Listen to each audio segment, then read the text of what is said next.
नमस्कार दोस्तों, आप सभी का स्वागत है उड़ान ई लर्निंग प्लेटफॉर्म पे। आज हम देखेंगे छत्तीसगढ़ राज्य लोक सेवा आयोग के द्वारा आज के एग्जाम में, जो कौन सा एग्जाम था, राज्य अभियांत्रिकी परीक्षा 2020। इसमें छत्तीसगढ़ सेक्शन से पूछे गए प्रश्नों का विश्लेषण, जिसमें कुल छत्तीसगढ़ से 51 प्रश्न पूछे गए थे, उनका विश्लेषण हम देखते हैं। चलिए देखते हैं पहला सवाल था, रतनपुर छत्तीसगढ़ के कवि गोपाल द्वारा लिखित पुस्तक कौन सी है? पहला विकल्प है राम प्रताप, दूसरा है भक्ति चिंतामणि, तीसरा है खूब तमाशा और चौथा था उपरोक्त सभी। इसका सही आंसर है उपरोक्त सभी। जो गोपाल मिश्र जी थे, इन्होंने ये सब सारी रचनाएं करी हुई हैं। ठीक है, अगला सवाल देखिए, कोरवा जनजाति में मृतक संस्कार को क्या कहा जाता है? पहला है दमनज, दूसरा है ढाना, तीसरा नवाघानी, चौथा है मरनी। सही आंसर है नवाघानी। चलिए अगला सवाल देखते हैं। हमारा अगला सवाल है, बस्तर का प्रचलित डंडारी नाच किस अवसर पर नाचा जाता है? पहला विकल्प है दीपावली के अवसर पर, दूसरा है दशहरे के अवसर पर, तीसरा है होली के अवसर पे, चौथा है नवाखाई के अवसर पर। इसका सही आंसर है होली के अवसर पर डंडारी नाच किया जाता है। चलिए अगला सवाल देखिए। अगला सवाल है, प्रत्येक ग्राम पंचायत में प्रत्यक्ष निर्वाचन द्वारा भरे जाने वाले स्थानों की कुल संख्या का कितने प्रतिशत अनुसूचित जातियों, अनुसूचित जनजातियों और अन्य पिछड़ा वर्ग की आरक्षित महिला सहित स्थान महिलाओं के लिए आरक्षित हैं? मतलब पूछा यह जा रहा है कि ग्राम पंचायत में प्रत्यक्ष निर्वाचन द्वारा जो सीटें फिल की जाती हैं, उसकी कुल सीटों में से महिलाओं के लिए कितना सीट आरक्षित किया गया है? और इसका सही आंसर है आधा, 50% रिजर्वेशन। सबसे ज्यादा रिजर्वेशन महिलाओं को यहीं पर दिया गया है। इसके अलावा अन्य जगहों पर आपको 1/3 मिलेगा। अगला सवाल देखिए अगला सवाल है, जनपद पंचायत की समितियों के कृत्यों को सुमेलित कीजिए। देखिए इधर लिखा है समितियां और उनके कृत्य। देखिए पहला क्या लिखा है, सहकारिता एवं उद्योग समिति। ये सुमेलित होगा मित व्ययिता एवं अल्प बचत से। मतलब तीसरे का हो गया आपका पहला ए। दूसरा है संचार एवं संकर्म समिति। इसका सुमेलित होगा सार्वजनिक कार्य एवं गृह निर्माण। मतलब 4 का हो गया बी। फिर है तीसरा कृषि समिति। कृषि समिति का सही होगा विद्युत शक्ति, मतलब 2 का हो गया सी। और सामान्य प्रशासन समिति सुमेलित है श्रम एवं जनशक्ति योजना से, मतलब डी का हो गया 1। चलिए अगला स्लाइड देखिए। इस प्रकार से हम क्या देख रहे हैं, ए का 3, बी का 4, सी का 2 और डी का 1, अर्थात सही विकल्प क्या होगा, विकल्प सी होगा। अगला सवाल देखिए, सरपंच बनने के लिए निम्नांकित योग्यताओं में से कौन सा गलत है? हमें पूछा जा रहा है इनमें से कौन सा गलत है सरपंच बनने के लिए योग्यताओं में। पहला विकल्प है आवेदक पंच होने की पात्रता रखता हो। दूसरा, ऐसा आवेदक जो संसद या विधानसभा का सदस्य न हो। तीसरा है ऐसा आवेदक जो किसी कोऑपरेटिव समिति का अध्यक्ष या उपाध्यक्ष ना हो। चौथा है ऐसे आवेदक की पंचायत में भू संपत्ति अवश्य हो। तो यहां पर जो चौथा विकल्प है ये गलत है। अगला सवाल देखिए, छत्तीसगढ़ में ग्राम न्यायालय की कार्यवाही एवं अभिलेख किस भाषा में रखा जाता है? पहला विकल्प है हिंदी, दूसरा छत्तीसगढ़ी, तीसरा अंग्रेजी, चौथा है किसी भी भाषा में। इसका सही आंसर है विकल्प ए, हिंदी भाषा में। अगला सवाल देखिए, राज्य सरकार पंचायतों को सहायता अनुदान किसकी सिफारिश पर विनिश्चित करती है? इसका सही आंसर है वित्त आयोग की सिफारिश पर। अगला सवाल देखिए, छत्तीसगढ़ शासन द्वारा स्थापित दाऊ मंदरा जी सम्मान किस क्षेत्र में दिया जाता है? पहला है सहकारिता, दूसरा खेल, तीसरा लोक कला एवं शिल्प, चौथा है अहिंसा एवं गौरक्षा। हम सभी जानते हैं इसका सही आंसर क्या होगा, विकल्प सी, लोक कला एवं शिल्प के क्षेत्र में। अगला सवाल देखिए, छत्तीसगढ़ में कहां प्राचीन थिएटर के अवशिष्ट मिले हैं? ठीक है, प्राचीन थिएटर के अवशेष हमें मिले हैं। देखिए रामगढ़ की पहाड़ी, सरगुजा से पहले उदयपुर पड़ता है, अंबिकापुर से जस्ट पहले उदयपुर, और उदयपुर से ठीक पहले आपको मिलेगा रामगढ़ की पहाड़ी। वहीं पर इसके साक्ष्य प्राप्त हुए हैं। अगला सवाल देखिए, निम्नलिखित में से कौन छत्तीसगढ़ के गांधी के रूप में जाने जाते हैं?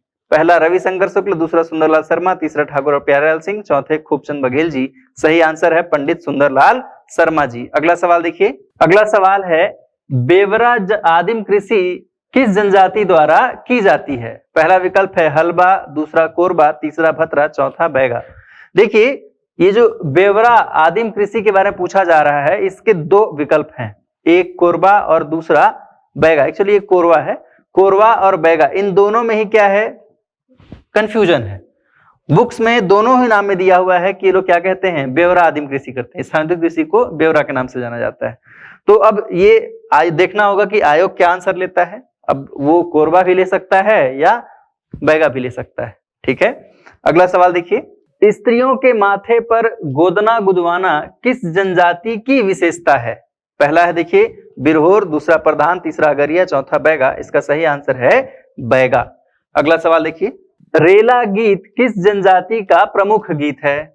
पहला विकल्प है भतरा, दूसरा मुरिया, तीसरा पंडो, चौथा कमार। इसका सही आंसर है मुरिया जनजाति का प्रमुख गीत रेला गीत है। अगला सवाल देखिए, छत्तीसगढ़ विधानसभा का नामकरण किस व्यक्ति के नाम पर किया गया है? इसका सही आंसर हम सभी जानते हैं, स्वर्गीय मिनी माता जी के नाम पर किया गया है। अगला सवाल देखिए, 2011 की जनगणना के अनुसार छत्तीसगढ़ के किस जिले में सर्वाधिक अनुसूचित जनजाति निवासरत है? इसका सही आंसर है सरगुजा जिला। इस जिले में लगभग 4,82,000 अनुसूचित जनजाति के लोग निवास करते हैं।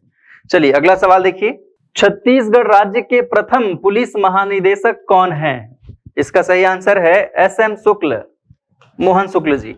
अगला सवाल देखिए, छत्तीसगढ़ का एकमात्र जूट उद्योग निम्नलिखित में से किस जिले में स्थित है? इसका सही आंसर है रायगढ़, मोहन जूट मिल।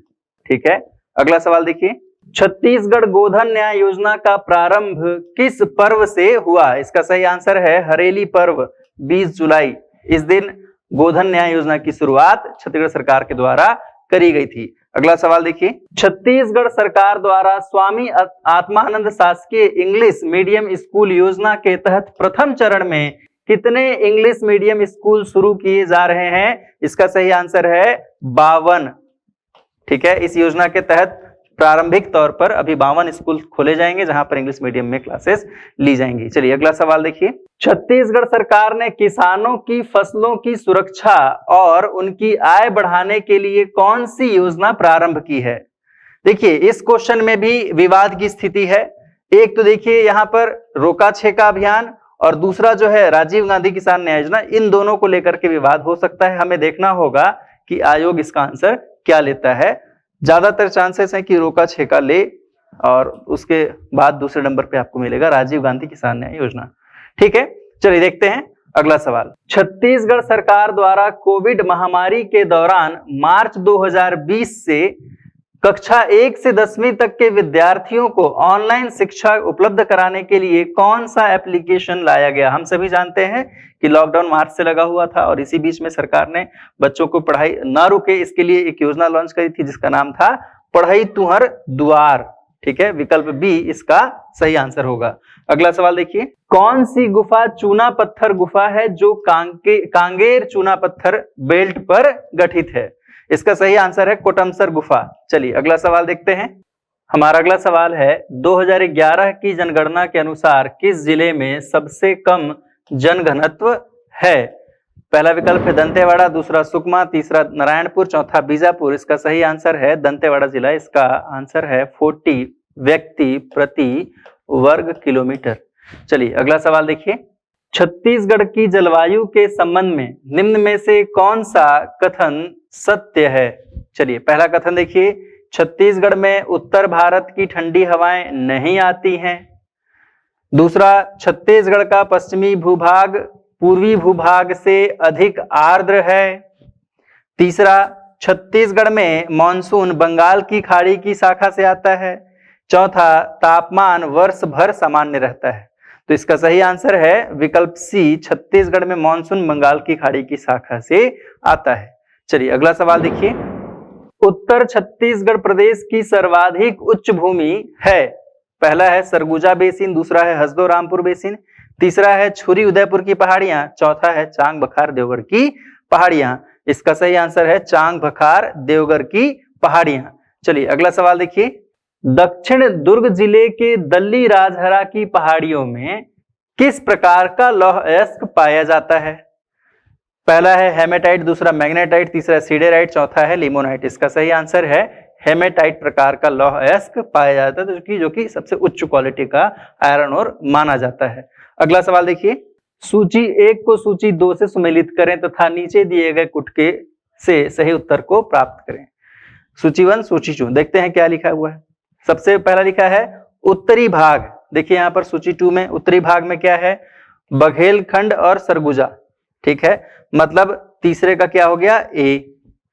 दूसरा है दक्षिणी भाग, दक्षिणी भाग में दंडकारण्य का पठार, मतलब चौथे का हो गया बी। तीसरा है पूर्वी भाग या पूर्वी भाग का पठारी क्षेत्र, पूर्वी भाग में आता है आपका उड़ीसा की पहाड़ियां, मतलब 2 का हो गया सी। और चौथा है पश्चिमी भाग, पश्चिमी भाग में आता है मैकल श्रेणी, मतलब 1 का हो गया डी, ठीक है। तो 1 का डी, 2 का सी, 3 का ए, 4 का बी। देखते हैं विकल्प। इस प्रकार से विकल्प के आधार पर अगर देखा जाए तो विकल्प ए हमारा सही आंसर होगा। चलिए अगला सवाल देखते हैं। अगला सवाल है छत्तीसगढ़ में मुंगेली जिला के उपखंड हैं। इसका सही आंसर है विकल्प ए मुंगेली, पथरिया और लोरमी, ठीक है। देखिए इसमें तखतपुर अलग है, इसमें भी तखतपुर आ गया और इसमें कोटा आ गया, ये बिलासपुर के अंतर्गत आते हैं, ठीक है। विकल्प ए ही सही है। चलिए अगला सवाल देखिए, इनमें से किसे छत्तीसगढ़ का शिमला कहते हैं? सवाल हम सभी जानते हैं, इसका सही आंसर क्या होगा? विकल्प डी मैन पार्ट। अगला सवाल, लोरो घाटी प्रसिद्ध है, ये लोरो घाट याद रखिएगा जसपुर जिले में है, ठीक है, और ये प्रसिद्ध है फूलों के लिए, इसे फूलों की घाटी भी कहा जाता है, ठीक है। चलिए अगला सवाल देखिए, किस कलचुरी राजा ने बस्तर के छिंदक नागवंश के राजा सोमेश्वर को पराजित किया था? इसका सही आंसर है कलचुरी वंश के राजा जाजलदेव प्रथम, इन्होंने परास्त किया था। चलिए अगला सवाल देखते हैं, मराठा काल में सेवई क्या था? बिक्री कर, गैर कृषक वर्ग से लिया जाने वाला कर, अर्थदंड या जुर्माना, और चौथा है ग्राम प्रमुख। इसका सही आंसर है अर्थदंड या जुर्माने के रूप में लिया जाने वाला कर सेवई के अंतर्गत शामिल किया जाता था। अगला सवाल देखिए, छत्तीसगढ़ का प्रथम मजदूर आंदोलन कहां हुआ था? सही आंसर है राजनांदगांव। 3 मजदूर मिल आंदोलन हुए हैं और तीनों के तीनों कहां हुए? राजनांदगांव बीएनसी मिल। अगला सवाल देखिए, महाभारत के अनुसार छत्तीसगढ़ प्रदेश के किस ऐतिहासिक स्थल का नाम रत्नावलीपुरी था? इसका सही आंसर है रतनपुर। रतनपुर का प्राचीन नाम महाभारत काल में रत्नावलीपुर, मणिपुर भी उल्लेख मिलता है, लेकिन रत्नावलीपुर भी था। अगला सवाल देखिए, सन 1947 के पूर्व छत्तीसगढ़ में प्रमुख परगनों एवं उनकी जमींदारियों की संख्या। देखिए यहाँ पूछा जा रहा है सन 1947 के पूर्व की बात, और इधर परगना लिखा हुआ है, यहाँ पर जमींदारियां। हमें बताना है कि 1947 के पूर्व छत्तीसगढ़ में जो प्रशासन चल रहा था उसमें परगनों की संख्या कितनी थी और जमींदारियों की संख्या कितनी थी। परगनों का जो गठन है वो तो मराठा शासन काल में हुआ था, लेकिन इसका पुनर्गठन किया गया था जब बेगन्नी साहब आते हैं। उसके बाद इसमें जितने भी परगने बनते हैं तो उसमें एक आंसर आता है 9 परगने और 27 जमींदारियां, जो कि सही आंसर होगा। चलिए अगला सवाल देखते हैं, संत गुरु घासीदास के उत्तराधिकारी कौन थे? तो गुरु घासीदास बाबा जी के साथ इनके जस्ट अगले जो उत्तराधिकारी होते हैं उनका नाम है गुरु बालक दास जी। विकल्प बी इज राइट आंसर। अगला सवाल देखिए, सविनय अवज्ञा आंदोलन के दौरान दयावती बाई किस स्थान की सत्याग्रही थी? दयावती का शौर्य के नाम से आप पढ़ते हैं इसे, ठीक है, तमोरा ग्राम जंगल सत्याग्रह, और ये कहाँ आता है? ये आता है महासमुंद जिले में। अगला सवाल देखिए, राजनांदगांव में सरस्वती पुस्तकालय की स्थापना किसने की थी? सरस्वती पुस्तकालय राजनांदगांव में इसकी स्थापना करी थी ठाकुर प्यारेलाल सिंह जी ने अपने अन्य साथियों के साथ मिलकर के। अहम भूमिका, अहम रोल में जो थे वो थे कौन? ठाकुर प्यारेलाल सिंह जी। चलिए अगला सवाल देखिए, रायपुर षड्यंत्र केस के नायक कौन थे? पहला विकल्प है सुधीर मुखर्जी, दूसरे रणवीर शास्त्री, तीसरे क्रांति कुमार भारती, चौथे परसराम सोनी। इसका सही आंसर है परसराम सोनी जी। चलिए अगला सवाल देखते हैं। अगला सवाल है, गुंडाधुर छत्तीसगढ़ के किस क्षेत्र के जननायक थे? पहला विकल्प है रायगढ़, दूसरा सारंगढ़, तीसरा सोनाखान, चौथा है बस्तर। इसका सही आंसर है बस्तर। बस्तर में जो महान मुक्ति संग्राम हुआ था, ठीक है, वीर गुंडाधुर का विद्रोह के नाम से आप जानते हैं इसको, तो ये कहां से बिलोंग करते थे? बस्तर क्षेत्र से। चलिए अगला सवाल देखिए, ओसहा पानी से क्या तात्पर्य है? एक प्रकार का ये लोकोक्ति है जिसका इस्तेमाल किया जाता है दवा युक्त पेय पदार्थ के लिए। तो इसका सही आंसर क्या हो जाएगा? विकल्प बी। अगला सवाल देखिए, छत्तीसगढ़ में काष्ठ कला के लिए कौन सी जनजाति प्रसिद्ध है? इसका सही आंसर है मुरिया जनजाति। ये सवाल पहले भी पीएससी में पूछा गया है और इसका आंसर मुरिया ही लिया गया था। चलिए अगला सवाल देखते हैं, हरियाली अमावस्या को छत्तीसगढ़ी महिलाएं घर के मुख्य द्वार या दीवारों पर गोबर से क्या बनाती हैं? जो हरेली त्योहार के दौरान जो चित्रकारी होती है उसके बारे में पूछा जा रहा है, उसको क्या कहते हैं? हम सभी जानते हैं इसको क्या कहा जाता है? सवनाही कहा जाता है, जिसमें दीवार के ऊपर अलग अलग आकृतियां गोबर से की जाती हैं। अगला सवाल देखिए, छत्तीसगढ़ में अक्षय तृतीया के समय कौन सा पर्व मनाया जाता है? अक्षय तृतीया कहिए या अक्ति कहिए या पुत्रा पुत्री कहिए, ठीक है? तो ये कौन सा, इसका सही आंसर क्या होगा? विकल्प बी। अगला सवाल देखिए, छत्तीसगढ़ में तुरतुरिया किस ऋषि से संबद्ध है? तुरतुरिया आश्रम हम सभी जानते हैं महर्षि वाल्मीकि ऋषि का, और ये कहाँ है? बलौदाबाजार जिले में। चलिए अगला सवाल देखिए, निम्नलिखित में से कौन सा नृत्य छत्तीसगढ़ का लोक नृत्य नहीं है? ये सवाल भी पहले एग्जाम में पूछा गया है और इसका सही आंसर है राई नृत्य, क्योंकि कर्मा, सुआ और पंथी हमारे यहाँ बहुत ज्यादा प्रचलित है। अगला सवाल देखिए, छत्तीसगढ़ का प्रमुख प्रणय गीत कौन सा है? ये सवाल भी कई दफा पूछा जा चुका है एग्जाम्स में और इसका सही आंसर है ददरिया। इसे प्रेम गीत भी कहा जाता है। अगला सवाल देखिए, छत्तीसगढ़ में संगीत के लिए किस वाद्य यंत्र का उपयोग होता है? पहला चिकारा, दूसरा खंजरी, तीसरा ढपली, चौथा उपयुक्त सभी। इसका सही आंसर है उपयुक्त सभी। ये सभी वाद्य यंत्र हमारे यहाँ प्रयोग में लाए जाते हैं संगीत के लिए। अगला सवाल देखिए, अगला सवाल है, छत्तीसगढ़ की योजनाओं और उनके प्रारंभ दिवस का उचित संबंध बनाइए। देखिए पहला है मुख्यमंत्री हाट बाजार क्लिनिक योजना। ये है, इसका सही आंसर होगा आपका 2 अक्टूबर 2019 गांधी जी के स्वर्ण जयंती के अवसर पर यह योजना शुरू की गई थी। मतलब 4 का हो गया ए, ठीक है। अगला देखिए, आदर्श थाना और आदर्श थाना प्रभारी योजना, ये शुरू हुआ था आपका 1 जुलाई 2020, मतलब 3 का हो गया बी। अब देखिए तीसरा है खूबचंद बघेल स्वास्थ्य सहायता योजना, ये शुरू हुआ था 1 जनवरी 2020 को, मतलब आपका सी का हो गया 1। और डी है सुगम सड़क योजना, ये शुरू हुआ था 19 जून 2020, मतलब डी का हो गया 2। चलिए इस प्रकार से अगला वाला देखते हैं स्लाइड। इस प्रकार से हम देखते हैं कि विकल्प सी जो है सही आंसर होगा, जिसमें ए का 4, बी का 3, सी का 1 और डी का 2 है। चलिए इस प्रकार से हमने पूरे 50 प्रश्नों का उत्तर देखा है। अब हमें इंतजार करना है कि आयोग के द्वारा क्या आंसर लिया जाता है। हमने प्रयास किया, हमारे जो सोर्सेस थे उसके हिसाब से हमने कोशिश किया कि आपको सही से सही आंसर दिया जाए, ताकि आप सही आकलन कर पाए आपके नंबर्स का। उम्मीद करता हूं आपको ये वीडियो पसंद आया हो। यदि आपको ये वीडियो पसंद आया तो इसे लाइक करें, शेयर करें। धन्यवाद।